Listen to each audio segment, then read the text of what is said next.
Welcome, here I've got WIKO View Go and I'm gonna show you how to use the camera promoted this device. So at first we have to tap on the camera button to open it, and for now we are in the standard photo mode, so we have to change this. Now let's go to the right corner. When we pick this button, we get access to more options about the camera we can manage. We are in mode, so remember not to be in settings to move to the modes options here. And as you can see, we have the professional mode, so let's pick it. Here we are. Now we can start using this, and this mode gives us possibilities to choose some shooting parameters by ourselves. This is useful when we want to learn photographic skills or making experiments with photography. So let me start with this settings bar. Let's go from the left. The first one button here allows us to control the saturation of our colors at the picture, so we can make them more saturated or less to going to more black and white picture. Another button here allows us to control exposure compensation, so the light of our photo. By using this slider and going to the right, we can make our picture more bright, as you can see. By going to the left, we can make it more dark. At the center we have 0 parameters, so there's no problem to go back to auto settings. Let's move to the center on this settings bar to ISO.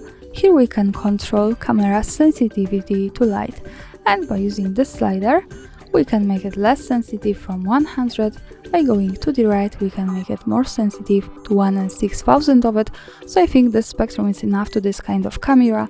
We can of course go back to auto settings by sliding to the beginning here. And let's move to the next one option, the white balance.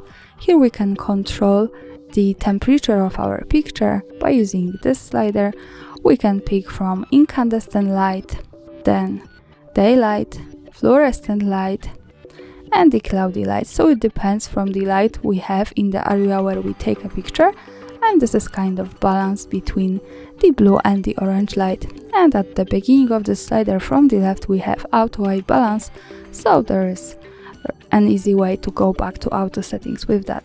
Now let's go to the last one option. Here we have defocusing. We are on autofocus now.